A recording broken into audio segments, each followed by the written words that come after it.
Ladies and gentlemen, today I'm here to challenge you, not to comfort you, not to tell you everything is fine, because if you're here listening to me, you know everything is not fine. Somewhere deep down, you feel the weight of fear, the sting of doubt, and the frustration of staying stuck. You hear this, you are not powerless. You are not weak unless you choose to be. Weakness is not a condition you're born into. It's a state you accept when you refuse to confront the hard truths in your life. And today I'm telling you to stop being weak. It's time to become a monster. Now let me be clear. When I say monster, I'm not talking about chaos or destruction. I'm talking about your potential, your ability to be fierce, unrelenting, and driven. The kind of monster who refuses to back down, who protects what matters, and who fights for a life of purpose.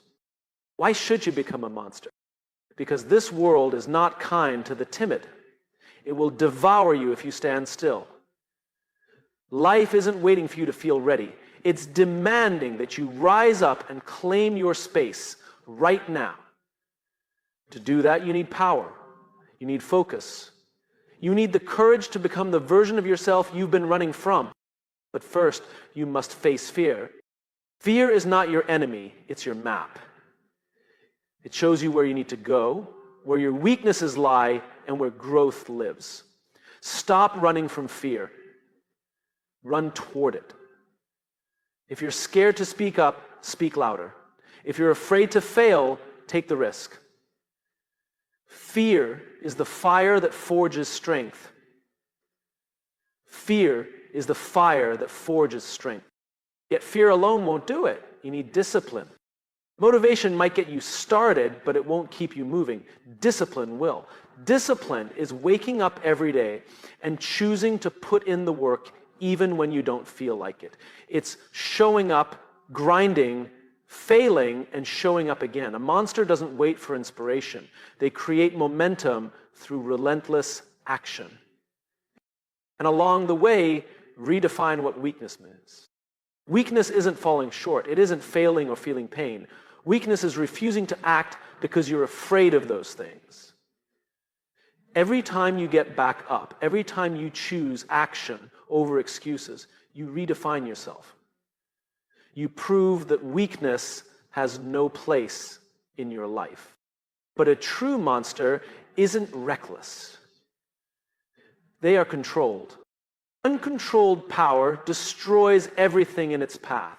Controlled power transforms it. A monster with discipline, focus, and purpose is a force for good. You don't just build a better life for yourself, you become someone who inspires and protects others. So what's stopping you? Are you afraid of failure? Afraid of judgment? Let me tell you something. The only thing scarier than failure is regret. The only thing worse than judgment is knowing you didn't give life everything you had. It's time to stop being weak. It's time to face fear, embrace discipline, and unleash the controlled, powerful monster that's been lying dormant inside you.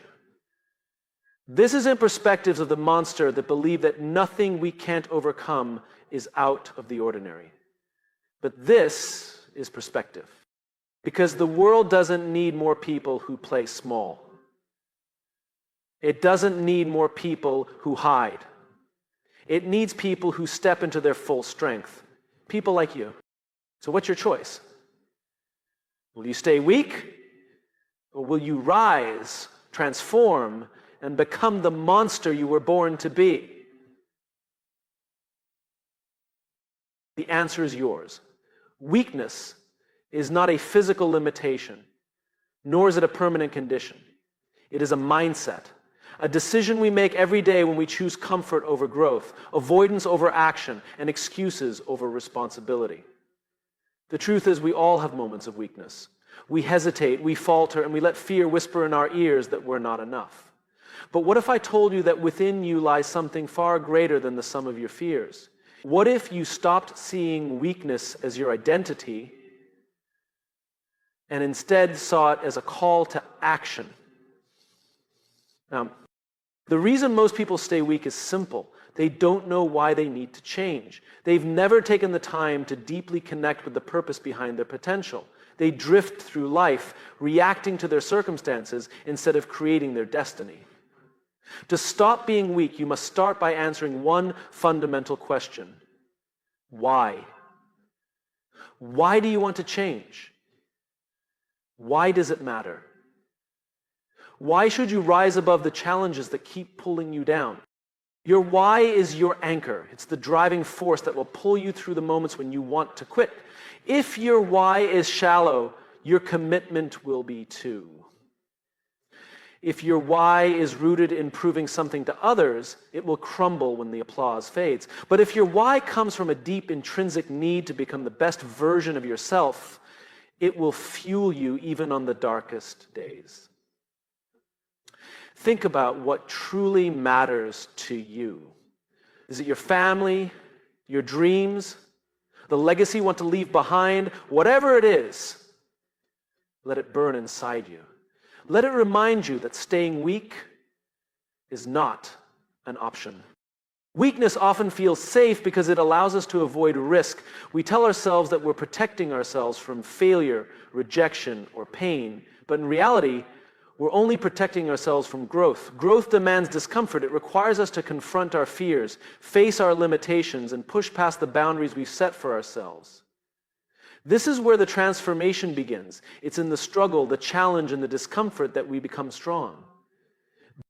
But let me be clear, strength doesn't mean perfection. It doesn't mean you'll never fall or fail. Strength is about getting back up every time you do. It's about showing up even when it's hard. And the only way to do that consistently is to stay connected to your why. When your purpose is clear, your resilience becomes unshakable. You stop asking, can I do this? And start saying, I must do this. You get trained on your leans and start saying, I must do this. This shift in mindset changes everything. You stop being paralyzed by fear because you realize that fear is simply a sign that you're moving in the right direction. Fear isn't there to stop you. It's there to guide you. It points to the areas of your life where you need to grow, the skills you need to develop, and the barriers you need to break.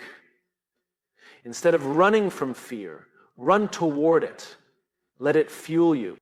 The journey to becoming strong, to embracing the monster within, is not easy.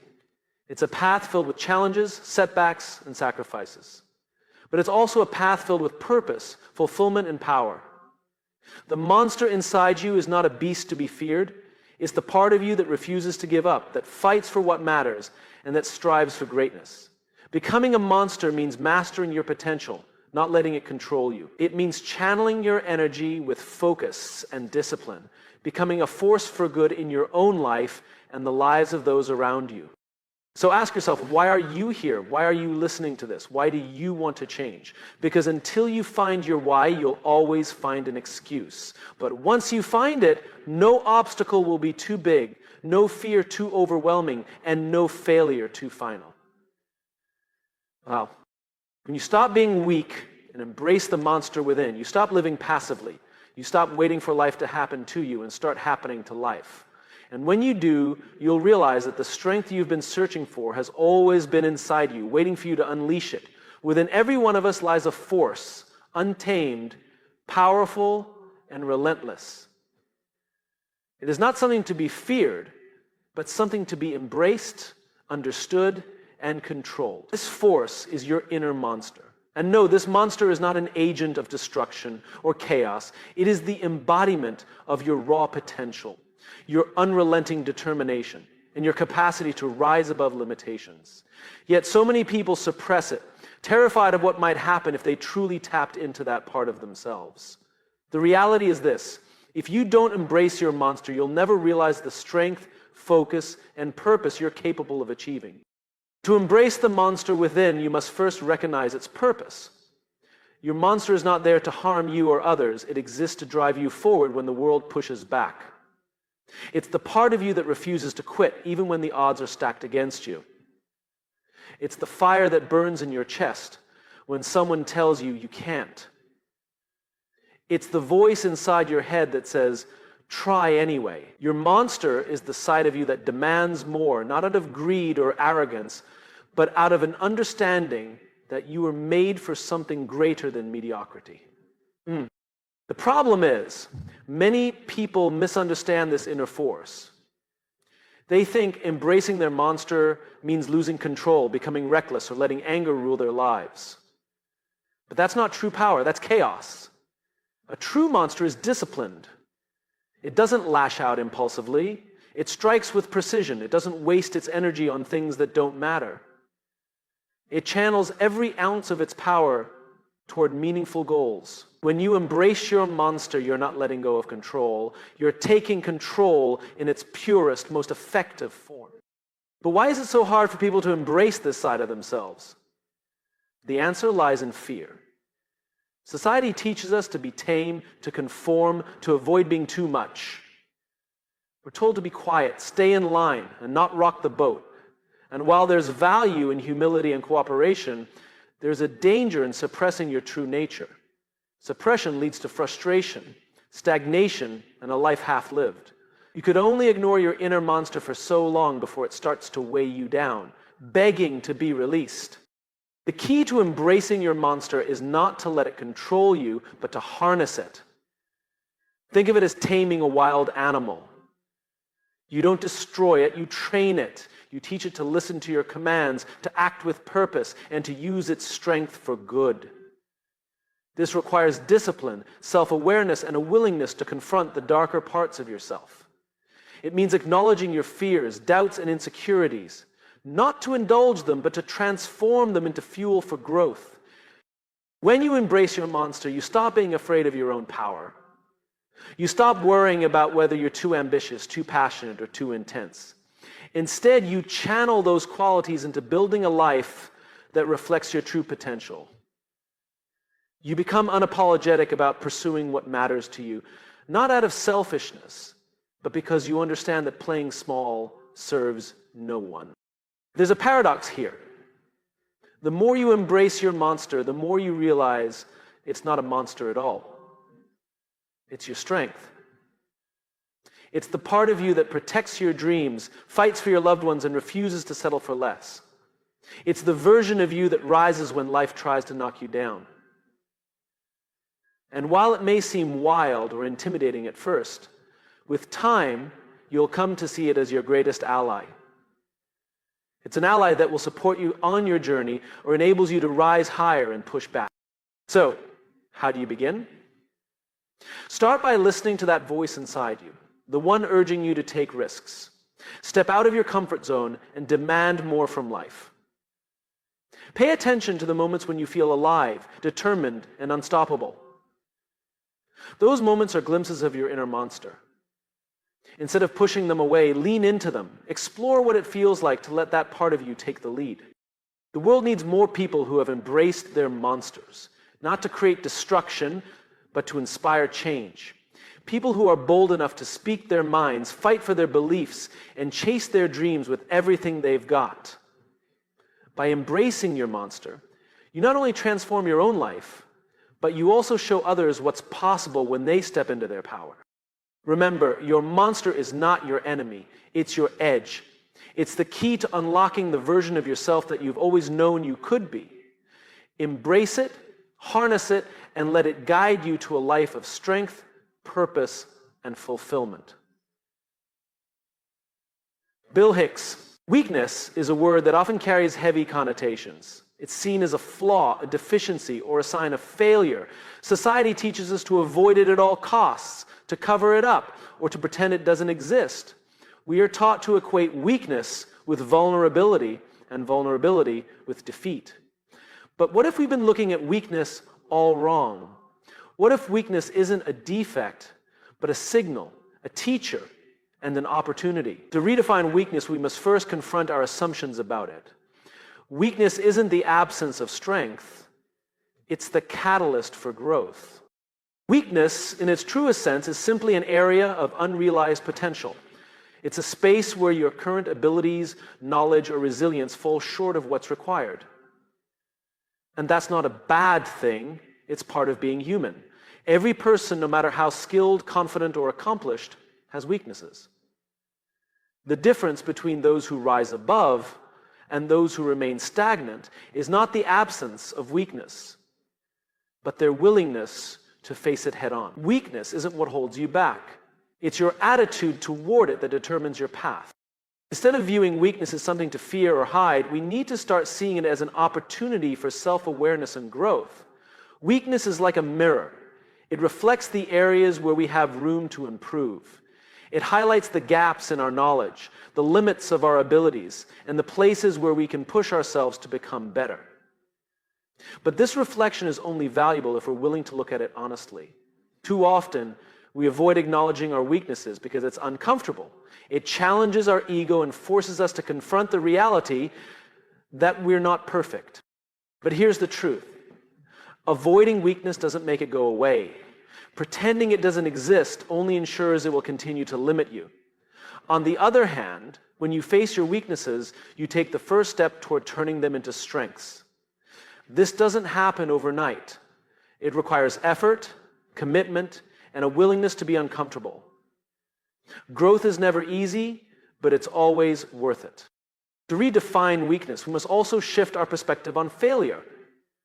Weakness is often revealed in moments of failure, and failure is one of the most valuable teachers you'll ever have. Every failure is an opportunity to learn, adapt, and grow stronger. When you fail, you gain clarity about what doesn't work and insight into what you need to improve. Failure doesn't define you. What defines you is how you respond to it. Do you let it reinforce a narrative of inadequacy, or do you use it as fuel to become better? It's also important to recognize that weakness doesn't mean the same thing in every context. A weakness in one area can be a strength in another.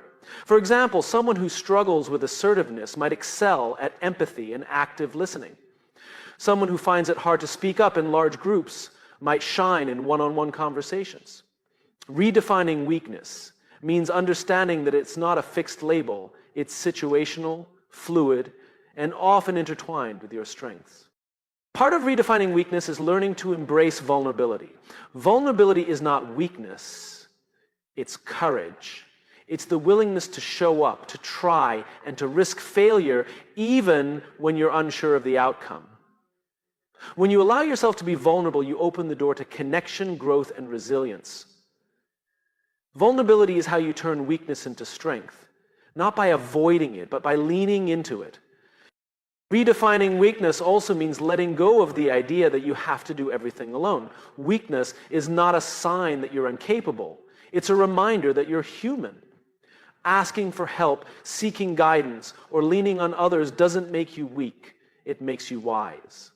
It shows that you understand the value of collaboration and the strength that comes from shared effort. Ultimately, redefining weakness is about shifting from a mindset of judgment to one of curiosity. Instead of asking, why am I so weak in this area? Ask, what can I learn from this? Instead of feeling ashamed of your limitations, get curious about how you can grow beyond them.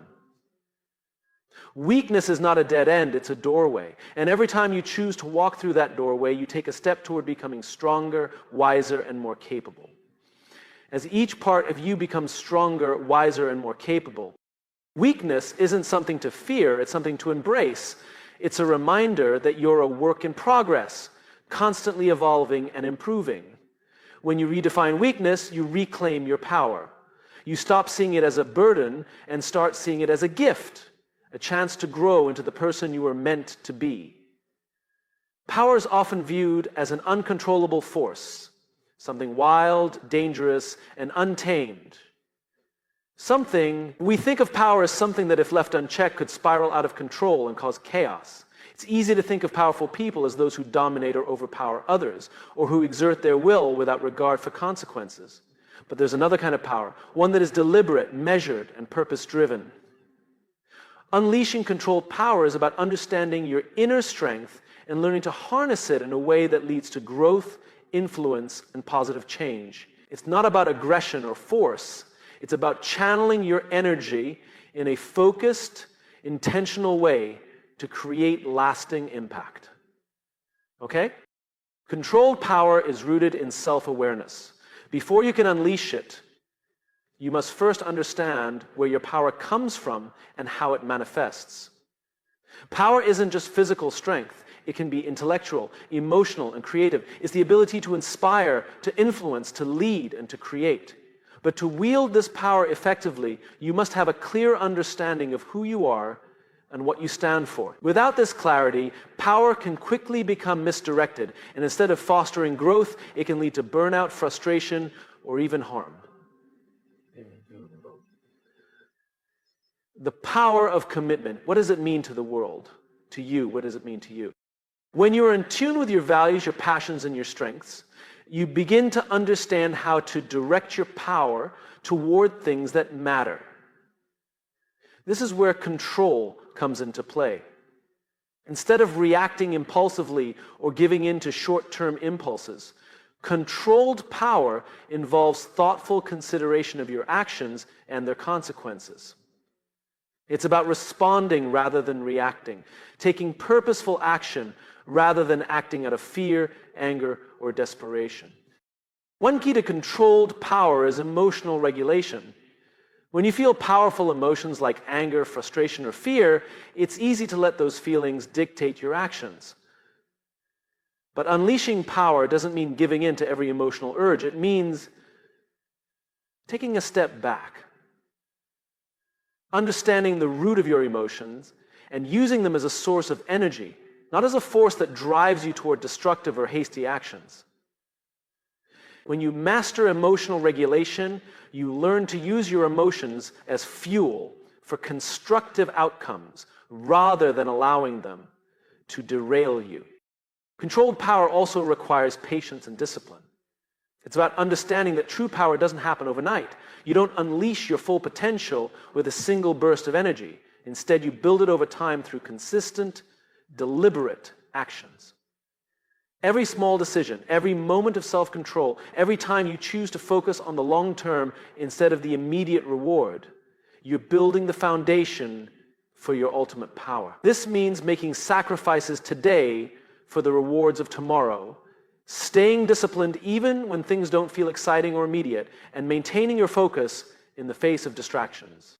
Part of unleashing controlled power is learning to lead by example. True power isn't about commanding or demanding respect. It's about earning it through your actions, consistency, and integrity. When you consistently show up as your best self, you inspire others to do the same. Your power becomes contagious, influencing the people around you and inspiring them to tap into their own potential. Leadership at its core is about showing others what's possible when they take control of their own power. So who would you say that leads the leaders who truly know how to lead? Controlled power also requires flexibility. Sometimes the direct approach isn't the best approach. Sometimes the most powerful thing you can do is step back, observe, and adjust your strategy. Power that is too rigid or inflexible can quickly become ineffective. Unleashing your power means understanding when to push forward and when to pull back, when to act and when to wait. It's about being adaptable, responsive, and aware of the changing dynamics around you. This adaptability allows you to conserve your energy for the right moments, ensuring that your power is deployed in the most effective way possible. True power also comes from understanding that it's not about dominating others, it's about empowering them. Controlled power is about uplifting others, supporting their growth, and creating an environment where everyone can thrive. When you use your power to support and inspire others, you create a ripple effect that extends far beyond yourself. You don't just influence those around you, you elevate them, giving them the tools to unleash their own power. Let's talk about how to Finally, unleashing controlled power means being accountable. It means taking responsibility for your actions, recognizing the impact you have on the world, and using your power in a way that aligns with your values. When you are accountable for your power, you approach every decision with integrity and a clear sense of purpose. You are mindful of the long-term consequences of your actions, ensuring that your power is used to create lasting positive change. Unleashing controlled power is about mastering yourself, your emotions, your actions, your decisions. and using your energy to make a meaningful impact. It's about being deliberate, focused, and intentional in everything you do, and understanding that power is most effective when it is aligned with your true purpose. In addition to inspiring leadership, unleashing controlled power is about mastering the art of self-management. When you unleash your power in this way, you don't just change your own life, you change the lives of those around you, creating a force of influence and growth that reverberates outward. Controlled power is the quiet strength that leads, the steady force that builds, and the transformative energy that shapes the world. Fear is one of the most misunderstood emotions we experience. Most people see fear as a signal to stop, a warning to retreat to safety. We've been conditioned to avoid it, to push it away, or to hide from it. But the truth is, fear is not your enemy. Fear is a gift, a guide, and perhaps your most powerful ally if you learn to see it for what it truly is. Fear is fuel. It's the energy that can propel you forward, ignite your growth, and help you achieve things you once thought were impossible. At its core, fear exists for a reason. It's meant to protect you. It alerts you to danger, sharpens your instincts, and prepares your body for action. But the problem is that in modern life, fear is rarely a response to physical danger. Instead, it manifests when you're faced with challenges, uncertainty, or the unknown. It arises when you're about to do something that matters, something outside your comfort zone. And instead of embracing it, most people see it as a sign to stop. They confuse discomfort with danger and retreat to what feels safe. But here's the paradox. The presence of fear often means you're on the brink of something meaningful. Fear doesn't show up when you're doing things that don't matter. It appears when you're standing at the edge of growth. It's the barrier you must push through to reach the other side. And that's why fear is fuel. It's your internal compass pointing you toward areas where you have the greatest potential to evolve. Think about it. The moments that scare you the most are often the ones that have the most profound impact on your life. Starting a new job, speaking in front of an audience, pursuing a dream, or taking a risk in love. These are the situations that define us.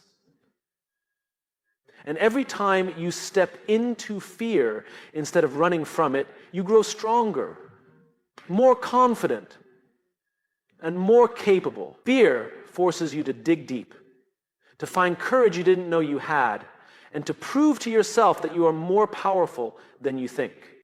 Into fear. But how do you turn fear into fuel? It starts with a mindset shift. Instead of seeing fear as something to avoid, you need to see it as an invitation. When you feel fear, it's a sign that you're doing something important. It's a signal that you're stepping into uncharted territory, and that's where growth lives. Instead of saying, I'm afraid, so I can't, say, I'm afraid, so I must. Next, take action. The longer you wait, the bigger your fear grows. Action is the antidote to fear. Even the smallest step forward can begin to shift your perspective. When you act in the face of fear, you prove to yourself that it doesn't control you. You start to see it for what it really is, an emotion, not a fact. Fear loses its power the moment you choose to move through it. It's also important to reframe your relationship with failure. A major reason people let fear paralyze them is because they're afraid to fail. But failure is not the opposite of success. It's a part of it. Every failure brings lessons, growth, and resilience. When you embrace failure as the necessary step on the journey, fear loses its sting. You stop seeing it as something to avoid and start seeing it as a stepping stone to greatness. Consider the stories of people who have achieved incredible things. Almost without exception, they faced moments of profound fear. They weren't fearless. They simply decided to act in spite of their fear. They understood that fear was a sign they were pushing their limits and pursuing something worthwhile. They used it as fuel to keep going, even when the odds were against them. Fear also sharpens your focus When you're scared, you become more alert, more present, and more aware. You tap into a heightened state of being where you're fully engaged with the moment. Use that energy to channel your efforts, to think creatively, and to rise to the challenge in front of you. Fear, when embraced, can bring out the very best in you. But the most important thing to remember is that fear will never completely go away, and that's a good thing. If you're not feeling fear, you're not challenging yourself, you're not growing. A life without fear is a life without progress. So instead of wishing it away, welcome it. Let it remind you that you're alive, that you're stepping into your potential, and that you're on a path of purpose. Fear is not a wall, it's a doorway. It's not a stop sign, it's a green light. It's the spark that can ignite your transformation, the fuel that can power your dreams, and the force that can help you become the person you were meant to be. The question isn't whether you'll feel fear, it's whether you'll let it drive you forward or hold you back. Choose to let it fuel you and watch how far you can go. Motivation is often celebrated as the spark that drives us to achieve our goals. It's the high energy feeling that gets us excited to start a new project, chase a dream, or tackle a challenge. But here's the harsh truth. Motivation is fleeting, it's unreliable, inconsistent, and entirely dependent on how you feel in the moment. And if you're waiting for motivation to carry you through life, you'll spend most of your time stuck, frustrated, and unproductive. Whatever. Discipline, on the other hand, is the real key to success. It's not glamorous and it's not exciting. It doesn't rely on feelings or fleeting bursts of energy. Discipline is steady, consistent, and dependable. It's the quiet force that keeps you moving forward, even on the days when you're tired, uninspired, or overwhelmed. Discipline doesn't ask if you feel like it. It simply demands action. The problem with relying on motivation is that it's tied to emotions, and emotions are unpredictable. One day you wake up feeling energized and ready to take on the world. The next day you feel drained and want nothing more than to stay in bed.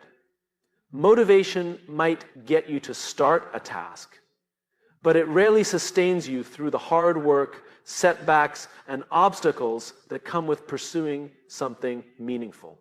The temptation to focus on perfection is especially strong in the coaching and training world. Motivation is all about how much you save in the end. Discipline, however, doesn't waver. It doesn't care if you're in the mood to work. It's a commitment to show up and do what needs to be done, no matter how you feel. Discipline is about building habits that serve you even when you don't feel motivated. It's waking up early to exercise even when your bed feels warm and comfortable.